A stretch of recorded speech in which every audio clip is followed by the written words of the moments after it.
Who is the most gracious and most merciful. शुरू अल्लाह का नाम लेके जो बड़ा मेहरबान नहायत रहम करने वाला है। अस्सलामु अलैकुम वरहमतुल्लाहि वबरकातुहू। How are you doing today all of you? कैसे हैं आप सब? आज का जो मेरा टॉपिक है वो है प्रेजेंट कंटिन्यूस टेंस। मैंने पढ़ा दिया था। आज है अपना future continuous tense. Future continuous tense क्या है? Let me start. आ जाए। इसकी जो उर्दू में मीनिंग है वो है रहा होगा, रही होंगी, रहे होंगे। रहा होगा, रही होंगी, रहे होंगे, ये इसकी मीनिंग निकलेगी। इसके जुमले किस तरीके से बनेंगे? मैं जा रहा हूँगा, मैं खा रहा हूँगा, मैं पी रहा हूँगा, मैं सो रहा हूँगा, मैं लड़ रहा हूँगा, मैं पढ़ रहा हूँगा, मैं देख रहा हूँगा, वो आ रहा होगा, बारिश हो रही होगी, खाना खा रहे होंगे, खाना पक रहा होगा, रहा होगा, रही होगी, रहे होंगे, ये इसकी उर्दू में मीनिंग निकलेगी। इसका यूजेज किस तरह होगा? इसके अंदर जो होगी इसकी हेल्पिंग वर्ब, वो मैंने आपको कल की वीडियो में बताया था, वो होगी विल बी। विल बी और शैल बी। असल में शैल बी का जो यूज़ है अब यूज़ होना छोड़ दिया लोगों ने। ज़्यादातर स्पीकिंग में विल बी ही यूज़ किया जाता है। अदरवाइज शैल बी भी आप बोल सकते हैं। शैल बी को भी आप रिटर्न में भी लिख सकते हैं। कहीं कहीं आप नॉवेल्स में और पेपर न्यूज़ में और पुरानी और नई जितनी बुक्स हैं, बुक्स के जो राइटर हैं वो आई और वी के साथ शैल का यूज़ करते हैं। तो आई और वी के साथ शैल भी यूज़ हो सकता है।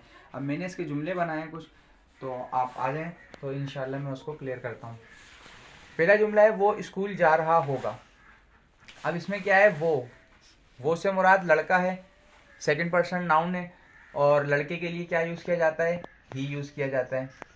स्कूल ऑब्जेक्ट है, ये ऑब्जेक्ट आ गया। जा रहा होगा, जाने को गो कहते हैं। इसके अंदर मेन वर्ब की फॉर्म जो होगी वो क्या होगी? फोर्थ फॉर्म ऑफ वर्ब, जिसको इंग फॉर्म कहा जाता है। फर्स्ट फॉर्म के आगे आईएनजी का इजाफा कर देते हैं तो फोर्थ फॉर्म बन जाती है। उसे इंग फॉर्म भी कहा जाता है और फोर्थ फॉर्म भी कहा जाता है। तो इसमें जो वर्ब की फॉर्म यूज होगी वो होगी इंग फॉर्म यूज होगी। तो यहाँ पे मैं लिख देता हूँ इंग फॉर्म मेन वर्ब की। चार होगा, होगा के लिए हेल्पिंग वर्ब है। इसकी हेल्पिंग वर्ब क्या है? विल बी या शैल बी का इस्तेमाल किया जाएगा। अब है वो स्कूल जा रहा होगा, वो है ही। तो यहाँ पे मैं जुमला कंप्लीट करते हैं। सबसे पहले सब्जेक्ट ही, फिर उसके बाद हेल्पिंग वर्ब आएगी he will be. First form of verb क्या है? गो से गोइंग बन जाएगा। He will be going to school, वो स्कूल जा रहा होगा। अगर आप इसके आगे 8 टुमारो करेंगे तो 8 5 8 7 क्लॉक कर दें तो वो 7 बजे स्कूल जा रहा होगा। अगर 8 टुमारो कर दें तो वो कल स्कूल जा रहा होगा। इस जुमले को आप इजाफा भी कर सकते हैं।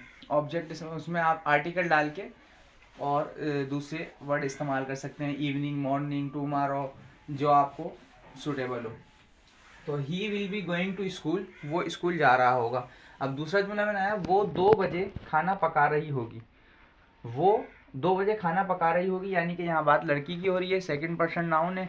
तो क्या है सेकंड पर्सन नाउन? वो होता है, यहाँ पे प्रोनाउन यूज होगा शी। लड़की के लिए हम यूज करते हैं शी। और 2 बजे ऑब्जेक्ट आ गया, ये टाइम आ गया, सॉरी। और खाना पका रही होगी, ये वर्ब की इधर यहाँ पे फर्स्ट फॉर्म के आगे आईएनजी। फर्स्ट फॉर्म के आगे आईएनजी का इजाफा करेंगे तो फोर्थ फॉर्म बन जाएगी। पका रही होगी, विल बी या शेल बी दोनों में से कोई एक यूज होगा, लेकिन यहाँ पे विल बी होगा क्योंकि शी है, शी के साथ विल बी है, ही के साथ विल बी है, यू के साथ भी विल बी है, दे हो गया, वी हो गया, सिंगुलर नाउन, प्रोनाउन, सबके साथ ही विल बी है, लेकिन आई और वी के साथ शेल बी यूज कर सकते हैं। अब यहाँ पे जुमला कंप्लीट करते हैं। She will be making the food at 2 o'clock, वो 2 बजे खाना पका रही होगी। टाइम के साथ हमेशा 8 यूज होता है फ्यूचर कंटिन्यूस टेंस में। टाइम जब भी आएगा 8 यूज होगा। यहाँ पे जब हम प्रेजेंट परफेक्ट पढ़ेंगे उसका जो फ्यूचर कंटिन्यूस होगा वहां पे सिंस और फॉर का यूज होगा। वो जब मैं पढ़ाऊंगा तो उसके बारे में भी डिटेल में आपको इंफॉर्मेशन दे दूंगा। अच्छा, यहाँ पे टाइम के साथ हमेशा 8 लगता है। तो she will be making the food at 2 o'clock, वो 2 बजे खाना पका रही होगी। इसके बाद अगला सेंटेंस है तुम अभी सो रहे होगे।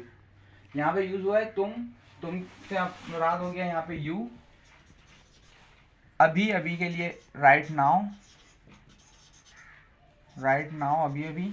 सो रहे होगे, सोने के लिए स्लिप, स्लिप की ING का इजाफा स्लीपिंग हो गए विल बी या शेल बी। तो इसी तरह बात हो रही है यू की, तुम की, तो तुम में आएगा यू के साथ यूज करेंगे हम will be, you will be sleeping, first form क्या आ गया ING का इजाफा, you will be sleeping right now, तुम अभी सो रहे होगे, इसके बाद अगला जुमला है मैं कल पढ़ रहा हूँगा, I will be studying tomorrow, मैं कल पढ़ रहा हूँगा। आई के साथ में शेल का भी यूज कर सकता हूँ, I shall be study tomorrow. I के साथ शेल भी यूज हो सकता है, विल भी हो सकता है, क्योंकि आजकल लोग ज़्यादातर बोलने में लिखने में विल ही का यूज कर रहे हैं, तो इसीलिए शेल का मैं यहाँ पे बता रहा हूँ आपको। आपकी मर्जी है, आप आई शेल भी यूज करें या आई विल भी यूज करें, ये ऑप्शन है, ये इसमें आपके ऊपर डिपेंड है। तो काफ़ी लोग शेल का ही यूज करते हैं, आई शेल बी टीचिंग टुमारो, मैं कल आपको पढ़ा रहा हूँ, I shall be teaching tomorrow, मैं कल पढ़ा रहा हूँ।